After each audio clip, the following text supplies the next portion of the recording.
Prezados alunos, nessa videoaula nós vamos conhecer um pouco mais sobre o curso de bacharelado em Sistemas de Informação. Quando a gente fala em formação acadêmica na área de informática, nós temos três grandes linhas, isso sem contar, claro, os cursos técnicos e a pós-graduação. Estamos falando aqui da graduação, do ensino superior de graduação. Nós temos os cursos que formam bacharéis, os bacharelados, as licenciaturas para formação de professores e os cursos tecnológicos, que são cursos menores, mais curtos, mas são cursos superiores, mas têm um foco numa determinada área específica. Em bacharelados, nós temos Engenharia da Computação, que é um curso mais voltado para a área de hardware, robótica, a parte mais de equipamentos. Um curso mais novo, mais recente, chamado Engenharia de Software, forma engenheiros de software. Foco, então, é desenvolvimento de software especificamente. O curso de Ciência da Computação, o foco é mais na área de pesquisa, para formar pesquisadores. Não que também não trabalhe com o mercado de trabalho, mas o foco é mais voltado para pesquisa. E o curso que vocês estão fazendo, que é o Bacharelado em Sistemas de Informação, cujo foco é desenvolvimento de software, pensando no mercado de trabalho, né, em desenvolver software para as empresas, mas para desenvolver software eu também tenho que estudar algumas questões de hardware, algumas coisas de administração, então não é só software, mas esse é o foco. A licenciatura em computação ou licenciatura em informática para formar professores de computação para a educação básica e para o ensino técnico, e os cursos tecnológicos na área de rede de computadores, jogos, bancos de dados, segurança de sistemas, análise e desenvolvimento de sistemas, sistemas para a internet. Por exemplo, na sede da UFSM em Santa Maria, no Colégio Politécnico e no Colégio Técnico Industrial, no CETISM, existem cursos específicos tecnológicos. Por exemplo, no CETISM é ofertado o curso de rede de computadores. E também tem o curso de sistemas para a internet no Colégio Politécnico. Quando a gente pensa no perfil do aluno que quer estudar computação, tem que ter raciocínio lógico desenvolvido ou desenvolver esse raciocínio durante o curso. Tem que gostar de matemática, porque a informática é uma ciência exata baseada em matemática. Tem que gostar de novas tecnologias, porque sempre existem novas tecnologias que estão surgindo no mercado que nós vamos ter que estudar. Tem que ser curioso, né? Curiosidade para aprender coisas novas. Está em constante aprendizado, mais do que em outras áreas. Todas as áreas evoluem, mas a área de tecnologia da informação evolui muito mais rápido. Então, algumas tecnologias, linguagens de programação, por exemplo, que eu estudei no curso técnico ou na graduação, quando eu me formei no ensino superior, já não são mais utilizadas há bastante tempo. Então, a gente tem que estar descartando e aprendendo coisas novas. O que não muda são os conceitos. Então, conceitos de lógica de programação, de bancos de dados, de sistemas operacionais, por mais que as tecnologias evoluam, elas partem daquela base comum que eu não deixo de utilizar, né? Eu estudo, aprendo e vou aprendendo sempre novas tecnologias a partir daquela base que eu já conheço. E interesse por novos desafios. Por exemplo, agora estudar inteligência artificial, internet das coisas, desenvolvimento de aplicativos mobile, né? Tá sempre buscando novos desafios no estudo e também no mundo do trabalho. Algumas áreas de atuação no que vocês podem trabalhar. Claro, existem muitas outras, aqui eu peguei algumas mais comuns. Posso trabalhar com desenvolvimento de software, programador, desenvolvedor, analista de sistemas, engenheiro de software, gerente de projetos. Na área de suporte, analista de suporte, técnico de suporte, então a parte de atendimento ao usuário para resolver problemas de hardware e software. A manutenção de hardware, trabalhar com conserto de celulares, conserto de impressoras, notebooks. A administração de banco de dados, DBA, isso é mais para empresas maiores, né? Empresas menores geralmente não têm um cargo como esse. A área de redes de computadores, gerente de redes, administrador de redes. Aqui na região existem muitas empresas que fazem o trabalho de provedor de internet, né? Como a T-Turbo, Speed, Atuanet. Então essas empresas todas precisam de mão de obra nessa área de redes de computadores, a área de internet, desenvolvimento de websites, lojas virtuais, mas também especificamente a questão de aplicativos para celulares, né, desenvolvimento mobile, e também a área de treinamento. Vocês podem, em alguma empresa, precisar trabalhar ensinando os usuários a utilizar um sistema que foi desenvolvido pela empresa. Algumas empresas pagam para um colaborador fazer um curso e quando esse colaborador termina o curso, ele tem que ensinar os seus colegas sobre aquela tecnologia, sobre aquele estudo que foi feito, é uma contrapartida da empresa, né, para que a pessoa ganhe o curso. E quem sabe futuramente também vocês vão trabalhar como professores, né? O mercado de trabalho depende muito, né, da área. Se eu estou trabalhando com desenvolvimento de software, se é mobile, se é web, se é gerência de projetos, se é banco de dados, e depende muito do local, da região, né? Então, estágios que pagam de 600 a 1.200 reais, empregos até 15 mil reais, tudo depende muito, né, da minha experiência, o tempo de experiência, as tecnologias que eu conheço, algumas empresas que trabalham com escritórios fora do Brasil também precisam de profissionais com fluência em inglês. Segundo a ABRH, Associação Brasileira de Recursos Humanos, a área de informática ela ocupa o segundo lugar na oferta de vagas para estágios e empregos. Uma área que sempre tem muitas vagas em aberto, mas exige muita qualificação. O primeiro lugar na oferta de vagas é a área de administração. Segundo o Instituto IPEA e o Olhar Digital, nos últimos 5 anos, somente para nível superior, foram abertas em torno de 50 mil vagas para a área de tecnologia da informação. Então, é uma área com o maior número de vagas em aberto. E tem altas expressivas nos salários. Então, comentei antes, né, depende muito onde eu estou morando e trabalhando. Né? A realidade de Frederico Westphalen é uma, se eu vou a Porto Alegre, a realidade é outra. O salário pode ser maior, mas o custo de vida é maior também. Por exemplo, eu tinha um ex-aluno que trabalhava com a tecnologia SAP, que é um ERP, aqui em Porto Alegre. E ele foi convidado pela empresa dele para se mudar para o Rio de Janeiro. Ele me disse que ele foi para lá ganhando mais. Na época, o salário inicial lá, se não me falha a memória, eram 8 mil reais. Só que lá o custo de vida era muito maior, então esses 8 mil não eram os mesmos 8 mil que ele ganharia em Porto Alegre. Então isso depende muito, né? Se eu quero abrir uma empresa, se eu quero trabalhar numa empresa que é uma empresa multinacional, se eu quero trabalhar num grande centro, quero ir para São Paulo, quero ir para o Rio de Janeiro. Depende muito também da minha vontade, né? E pesar a questão do salário, qualidade de vida, custo de vida também. Então, alguns salários aqui, né? Gerente de projeto R$ 5.500, desenvolvedor de software R$ 1.900. Eu já conheço empresas que pagam R$ 3.000 para um desenvolvedor de software que está iniciando, que é júnior. Então, depende muito da empresa e do mercado. Pesquisando em alguns sites, né, se eu quero dar uma olhada sobre o número de vagas no Brasil e sobre salários, então aqui alguns exemplos, né? No site da Cato, no Brasil todo, 1.866 vagas abertas para analistas de tecnologia da informação, que é um termo bem vago, né? Não fica claro, né, se isso é desenvolvimento, se é gerência de projetos, se é área de suporte, é muito aberto, né? E mais de 5 mil vagas para desenvolvimento de software. No site do Cine, um programador PHP com salários variando de R$ 1.400 a R$ 5.800. A linguagem de programação PHP é uma linguagem muito utilizada para a internet e o salário depende muito, né? Se a pessoa é júnior, se é sênior, se tem mais tempo de experiência, isso depende muito, né? Também depende do plano de carreira da empresa. Como é que eu posso ser um bom profissional? Se eu estou agora começando a estudar, começando a minha carreira, ainda estou procurando um estágio, né? A primeira coisa é ser um bom aluno. Muitas vezes as empresas procuram a universidade e pedem uma indicação. Essa semana mesmo, um colega aqui da Associação Cultural Atena me pediu indicação de um aluno ou de um ex-aluno para desenvolver um aplicativo. Os professores sempre vão indicar os seus melhores alunos para fazer um mestrado, para poderem trabalhar num projeto.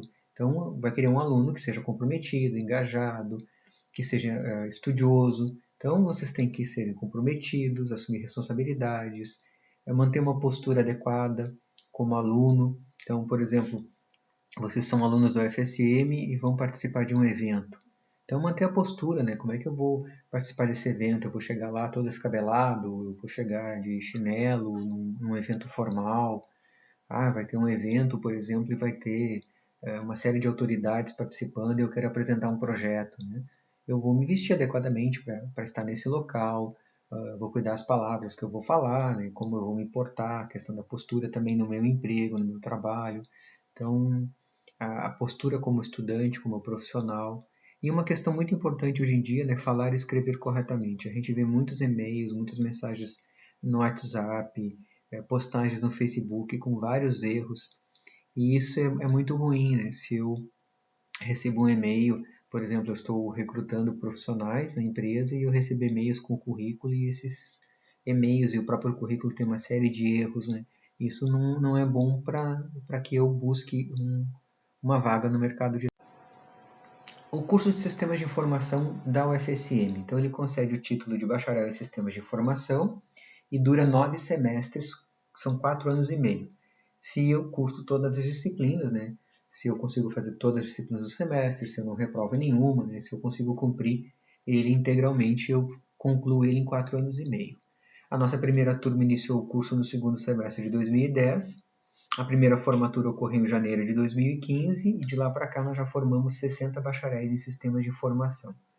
Vários egressos já estão cursando especialização, que é a pós-graduação Lato Sensu, e alguns também cursando mestrado e doutorado, né?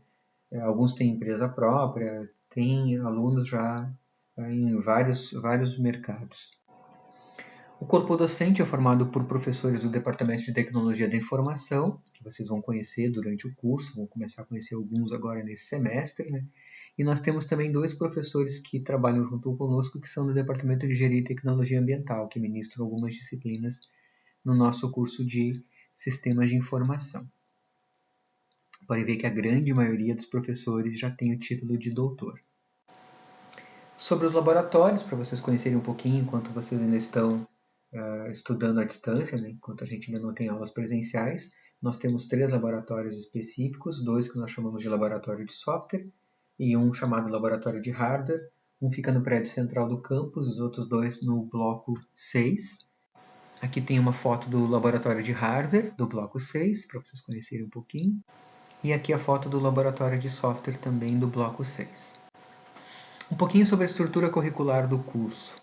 Não vou falar de todas as disciplinas, mas para vocês conhecerem um pouco. Né? Então, agora no primeiro semestre vocês têm uma disciplina que estuda Programação e Estrutura de Dados 1. Vocês vão estudar lógica de programação, algoritmos, programação em C. E continuam essa disciplina no segundo semestre, Programação e Estrutura de Dados 2, que é uma continuação desse conteúdo. A disciplina de Metodologia Científica, para que vocês comecem a entender como funciona o ensino universitário, construção de conhecimento, conhecimento científico, a nossa disciplina de sistemas de informação, que é para vocês começarem a entender os conceitos dessa área. Podem ver que já no segundo semestre tem uma disciplina de Teoria Geral da Administração, porque o curso de sistemas de informação ele também envolve a área empresarial, né? Usar sistemas de informação nas empresas. Temos disciplinas da área de matemática, porque a informática é uma ciência baseada em matemática, então matemática discreta no primeiro semestre, álgebra linear no segundo semestre. Temos também, apesar do curso ter o foco em software, disciplinas da área de hardware, como circuitos digitais. E, seguindo a área de hardware, por exemplo, o terceiro semestre, organização de computadores, quarto semestre, SIM 1008, arquitetura de computadores. Temos disciplinas para vocês estudarem a área de modelagem, que não é a programação, mas seria uma área mais de estruturar a arquitetura do programa para que depois os programadores possam desenvolver a partir dessa estrutura. É como se eu tivesse um engenheiro, um arquiteto que constrói a planta e depois o mestre de obras que coloca aquilo de pé, aquela obra. Né? Então, o engenheiro de software constrói a planta, o programador coloca o programa em funcionamento. Que é a área de engenharia de software, tem 2 disciplinas no curso dessa área. Linguagem de programação para web, que vocês vão estudar programação PHP. Programação orientada a objeto tem a 1 e a 2, onde vocês vão estudar a linguagem Java. Disciplinas específicas de bancos de dados 1 e 2. Disciplinas de redes de computadores. Inteligência artificial. Aqui de novo aparece a área de administração com a disciplina de marketing. Chegando mais perto do final do curso, né? Vocês vão ver que existem na estrutura curricular as chamadas DCGs, Disciplinas Complementares de Graduação, que são disciplinas que vocês podem escolher. As outras todas aqui são obrigatórias, né? Eu tenho que fazer todas elas. Mas as DCGs são ofertadas e vocês vão ter que fazer 4 DCGs. Então, todo semestre são ofertadas algumas DCGs e vocês podem escolher. Se vocês tiverem condições de fazer mais do que 4, né? Dependendo do tempo que vocês vão ficar no curso, mas geralmente se eu ficar os 4 anos e meio, eu consigo fazer 4 DCGs. Então tem DCG na área de desenvolvimento mobile, frameworks para web, mineração de dados, tem inglês instrumental. E no 8º semestre vocês começam a chegar perto da conclusão do curso, e aí tem o trabalho de conclusão de curso, que nós chamamos de TGSI, Trabalho de Graduação em Sistemas de Informação, a primeira parte, o número 1 no 8º semestre, e o 2 no 9º semestre. Nós temos então as disciplinas obrigatórias para compor a carga horária do curso, as disciplinas complementares, as DCGs, que vocês podem escolher, e as atividades complementares, que também agora incluem as atividades de extensão. O que é uma atividade complementar? Vocês participarem em projetos de pesquisa como bolsistas, voluntários ou recebendo bolsa, depende do projeto, em projetos de extensão, assistirem eventos, participarem de cursos de extensão presenciais ou online, e isso começa a contar a partir do momento que vocês ingressam no curso. Então, vocês têm do 1º até o 9º semestre para fazer uma série de atividades extras e juntar esses certificados todos para no final do curso poderem complementar e comprovar essa carga horária que vocês fizeram de atividades complementares. Um pouquinho, resumindo o histórico do curso, né? A primeira turma então ingressou em 2010, primeira formatura em janeiro de 2015, formamos 8 alunos, 7 na solenidade, mais um em gabinete, que é uma formatura sem toga, não tem toda aquela formalidade da solenidade. A segunda formatura em janeiro de 2016, né? E nesse momento foram 11 formandos.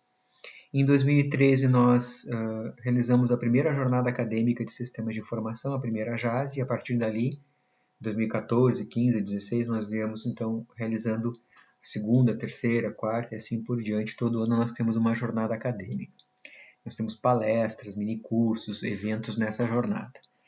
O curso, quando a gente cria um curso novo, né, quando ele passa da metade, e antes de formar a primeira turma, é preciso passar por um processo chamado reconhecimento do curso, junto ao Ministério da Educação.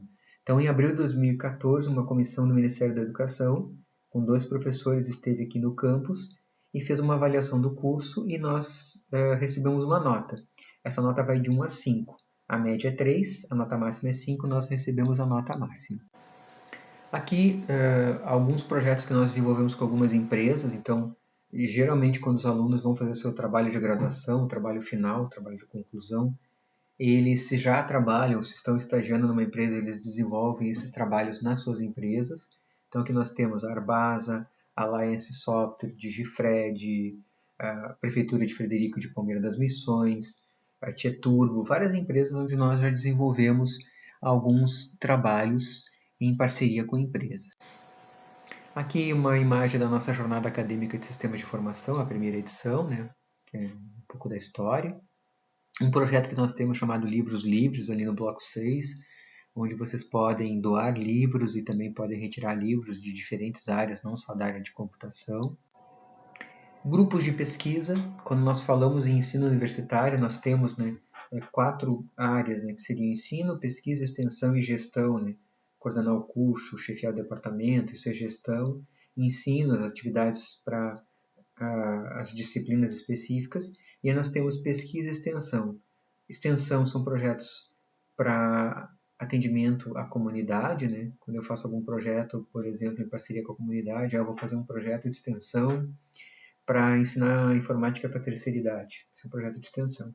E projetos de pesquisa, quando a gente vai desenvolver novas tecnologias, estudar novas tecnologias. Então, existem grupos de pesquisa que vocês vão conhecer durante o curso. Existe mais de um, não são só esses aqui que eu estou apresentando, né? Aqui eu peguei 3 exemplos, e aí vocês vão conhecer dos professores durante as disciplinas e vão poder participar de projetos de pesquisa, projetos de extensão e se inserir nesses grupos. Então aqui 3 grupos para vocês terem uma ideia do que nós temos desenvolvido. Tem um grupo na área de inteligência artificial e tecnologia educacional. Eu faço parte desse grupo, o professor Fábio Parreira é o líder. Um grupo de informática aplicada à saúde, que é liderado pelo professor Guilherme. E um grupo na área de tecnologias assistivas, liderado pelo professor Cristiano, que envolve a questão de acessibilidade, né? De desenvolver ferramentas de hardware e software para portadores de necessidades específicas. Um pouquinho sobre nossos ex-alunos, né? Não todos que já se formaram, mas alguns, né? Então, aqui o Garbim, o Marcelo Garbim, que é aluno da primeira turma, ele abriu uma empresa própria de desenvolvimento de software web e também mobile em Rodeio Bonito. Ele cursou uma pós-graduação em desenvolvimento web, cloud e dispositivos móveis na UNOESC, e depois ele foi fazer mestrado em computação na UFSM lá em Santa Maria. O Kelvin, ele foi fazer mestrado em sistemas de informação na Universidade de São Paulo, e durante o tempo que ele estava fazendo mestrado, ele também trabalhou como engenheiro de software numa empresa chamada Condor, que trabalha com equipamentos para a área de saúde, né? Então ele estava fazendo mestrado e também atuando profissionalmente nessa empresa.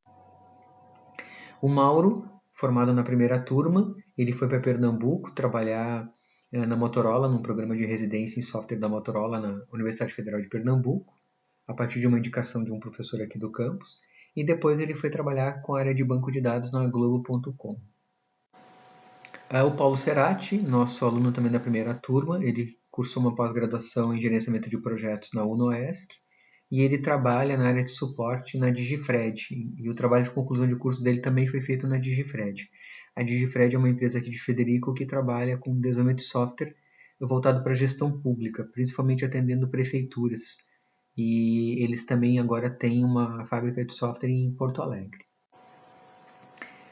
O Juliano Pretz é um aluno da segunda turma, ele concluiu o mestrado na Universidade de Brasília, trabalhando com a questão de informática aplicada à saúde. E logo em seguida ele começou o doutorado na mesma universidade e ele abriu dentro da UNB uma startup que desenvolve aplicações inteligentes para a área de saúde. O Marcos Anon, aluno nosso que trabalha na área de redes, na Tieturbo, então ele também fez o seu trabalho de conclusão sobre um provedor de internet, que era a empresa onde ele atua, que é a Tieturbo. E ele pretende continuar estudando, mais voltado para a área de gestão de tecnologia da informação. Algumas empresas dos nossos alunos e ex-alunos, né? Então o Garbin, que tem uma empresa ali em Rodeio Bonito, a Nibrag, depois ele mudou o nome para Garbin mesmo, né? A Infotec, que é uma empresa de um aluno nosso lá de Vicente Dutra, a Web7 Brasil, que é uma empresa de 3 alunos, um está fazendo doutorado em Engenharia Elétrica na URGS em Porto Alegre. Algumas empresas que não são da área de TI, mas que nossos alunos atuam dentro dessas empresas nos setores de TI, como a Arbasa e a Ramos e Copim. E algumas empresas da área de computação aqui da região, onde nossos alunos trabalham, né? Tem alguns alunos que são estagiários, alguns já são funcionários, tem alguns egressos trabalhando. A Prevedelo, por exemplo, mudou recentemente de nome, agora ela chama PB New Sistemas.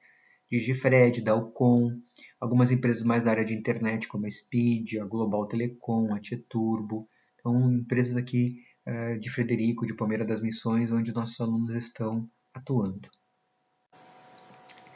Agora eu vou colocar uma atividade para vocês desenvolverem no Moodle, para vocês conhecerem um pouquinho mais sobre essas áreas de atuação e os tipos de cargos que nós podemos ter dentro dessa grande área que é a tecnologia da informação.